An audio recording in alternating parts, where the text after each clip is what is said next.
Episode की शुरुआत में दिखाते हैं कि उनके स्कूल में फैंग फैमिली का पैट्रियाज, लोंग फैमिली का एक एल्डर, ब्लैक टर्टल बायोटेक्नोलॉजी का क्वांगसी और लू फैमिली से लू यूंजी आती है। उन्हें देखकर सभी लोग थोड़े से चौंक जाते हैं कि आखिर इतने सारे बिग शॉट क्यों आ गए हैं। एक बंदा बताता है क्या तुम्हें पता नहीं कि वो ट्रेजर का वेयर आउट अनजान है और हान ही आखिरी बार उसे देखा था, इसलिए सभी के सभी लोग उससे इन्फॉर्मेशन निकलवाना चाहते हैं। ये सब देखकर फैंग कहता है अब जबकि क्रिस्टल स्केप्टर यहाँ पर आ गया है तो क्या हम लोग स्टार्ट कर सकते हैं। हान कहता है मेरे पास एक लास्ट रिक्वेस्ट है।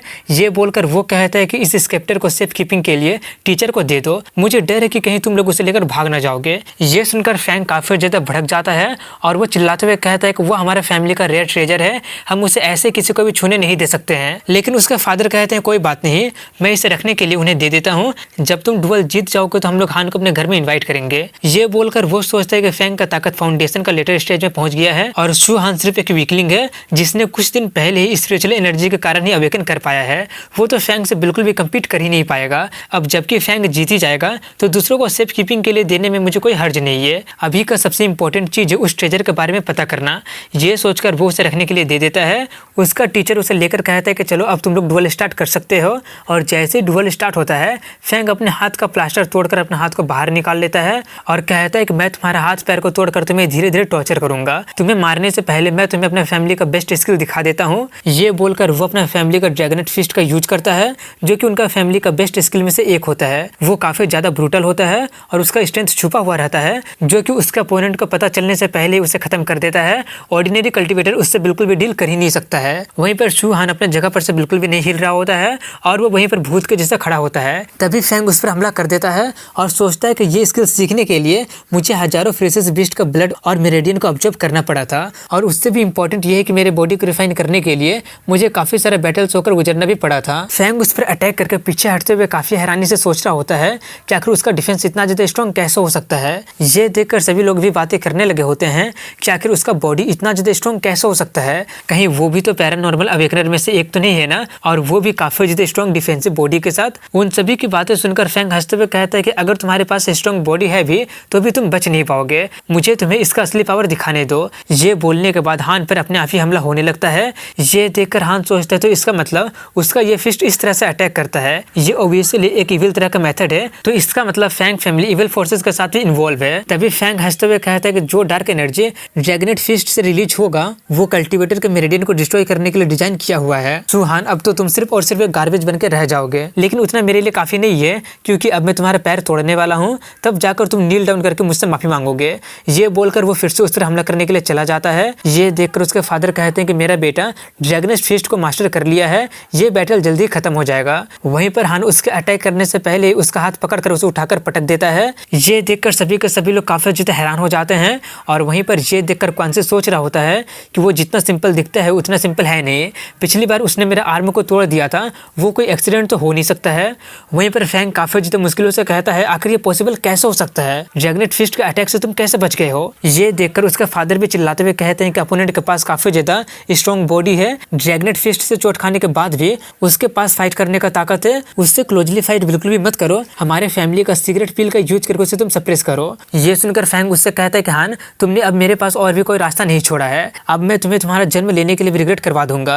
वहीं पर ये सब देखकर सभी ऑडियंस काफी ज्यादा गुस्सा हो जाते हैं और कहने लगते हैं कि वो तो एक तरह का चीटिंग कर रहा है ना, ये पिल तो किसी का भी कल्टीवेशन को 1-2 लेवल शॉर्ट टाइम के लिए आगे बढ़ा देता है। वहीं पर वो उसे खाकर कहता है कि अब मेरा कल्टीवेशन 2 लेवल बढ़ गया है और अब मैं फाउंडेशन के पीक स्टेज में पहुंच गया हूँ। ये देखकर उसके फादर कहते हैं कि बकवास करने में वक्त जाया करना बंद करो, जल्दी से उसे हराकर उससे पूछताछ करने के लिए लेकर चलो। वहीं पर फैंग सोचता है कि मुझे जल्दी से उसे हराना पड़ेगा क्योंकि इसका असर ज्यादा देर तक नहीं रहेगा और इसका साइड इफेक्ट भी काफी ज्यादा दर्दनाक होगा। ये सोचकर वो हान से कहता है कि मेरी नजरों में तुम सिर्फ और सिर्फ एक चींटी से बढ़कर और कुछ भी नहीं हो। ये बोलकर वो अपनी स्पिरिचुअल एनर्जी से बहुत ही बड़ा हाथ बना लेता है और उसमें स्पिरिचुअल एनर्जी के साथ साथ एक तरह का इविल एनर्जी भी होता है। ये देखकर हान अपने मन में कहता है कि तुम्हारा ये गिफ्ट मैं स्वीकार करता हूँ। पास्ट में मुझे स्पिरिचुअल एनर्जी को रजिस्ट करना पड़ता, लेकिन अब जबकि मेरे पास ये मिस्टीरियस ट्री है जो कि किसी भी तरह के एनर्जी को ऑब्जॉर्ब करके उससे अपना फर्टिलाइजर की तरह यूज कर सकता है, तो अब मुझे किसी से भी डरने की कोई भी जरूरत नहीं है। तभी वो वाला ट्री उसका सभी एनर्जी को ऑब्जॉर्ब करना स्टार्ट कर देता है। ये देखकर फैंग काफी ज्यादा हैरान हो जाता है और कहने लगता है कि आखिर वो देखते ही देखते कमजोर कैसे होते जा रहा है। ये बोलकर वो काफी ज्यादा गुस्सा हो जाता है और वो अपने पावर को और भी ज्यादा बढ़ाकर उस पर हमला करने लगता है, लेकिन हान वो पावर को भी आराम से ऑब्जॉर्ब कर लेता है। ये देखकर फैंग को और भी ज्यादा टेंशन होने लगती है कि आखिर वो हान को हट क्यों नहीं कर पा रहा है, कहीं उस पिल के साथ तो कुछ गड़बड़ नहीं था ना, और मेरा बॉडी का पूरा स्पिरिचुअल एनर्जी भी खत्म हो गया है। वहीं पर ये देखकर उसके फादर सोचते हैं कि वो पिल हमारे फैमिली का एक सीक्रेट ट्रेजर है, आखिर वो काम कैसे नहीं कर सकता है। तभी उसका साइड इफेक्ट से फैंग का सर दर्द करने लगता है। ये देखकर हान उसके पास जाते हुए कहता है कि लगता है कि तुम्हें काफी ज्यादा दर्द हो रहा होगा, मैं तुम्हारा हेल्प कर देता हूँ। ये बोलकर वो उसके सर पर मारकर बेहोश कर देता है और कहता है मैं जीत गया। ये देखकर सभी के सभी लोग काफी ज्यादा हैरान हो जाते हैं। और तभी हान कहता है अब जबकि मैं जीत गया हूँ तो मुझे मेरा रिवॉर्ड चाहिए। टीचर उसे देने ही वाले होते हैं कि तभी फैंग के फादर उसे रोकते हुए कहते हैं कि वो स्केप्टर हमारे फैमिली का ग्रेटेस्ट ट्रेजर में से एक है, इसलिए उसे मुझे लौटा दीजिए और मेरे फैमिली का रिप्लाई आने का वेट कीजिए। ये देखकर हान उससे कहता तो कि इसका मतलब आप अपनी बात से मुकर रहे हैं। उसके फादर फोर्स स्माइल के साथ कहते हैं कि इग्नोरेंट ब्रैट, ये स्केप्टर तुम्हारे जैसे किसी नोबडी का नहीं हो सकता है। मुझे नहीं पता कि तुमने कौन सा मेथड का यूज करके जीता है, लेकिन तुम ऑनेस्टली तो जीते नहीं होगे। मेरा फैमिली ऐसा रिजल्ट को एक्सेप्ट नहीं करेगी। ये सुनकर हान कहते हैं कि सर ये लोग अपनी बात से मुकर रहे हैं, बोलिए अब क्या करें। उसके टीचर कहते हैं कि बैटलिंग एग्रीमेंट के अनुसार मैं ये अनाउंस करता हूँ कि ये स्केप्टर शू हान का होता है और फैंग फैमिली इसे डिनाई नहीं कर सकती है।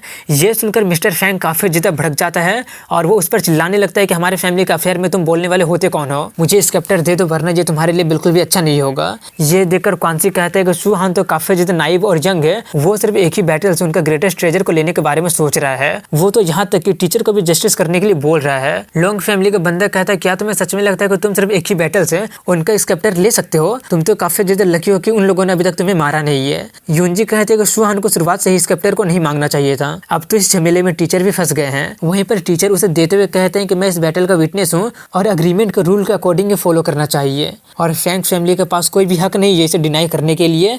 ये देखकर मिस्टर फैंग काफी ज्यादा गुस्सा से आग बबूला हो जाता है और वो उस पर हमला कर देता है, लेकिन उसके अटैक से टीचर को कुछ भी नहीं होता है, बल्कि वो सिर्फ अपने एक ही उंगली से हमला करता है, जिससे मिस्टर फैंग का हालत काफी ज्यादा खराब हो जाता है। और यहीं पर इस एपिसोड की एंडिंग हो जाती है। अगर वीडियो पसंद आया होगा तो लाइक कमेंट शेयर के साथ चैनल को सब्सक्राइब जरूर कर। मिलता हूँ अगले वीडियो में, तब तक के लिए हैव अ गुड डे।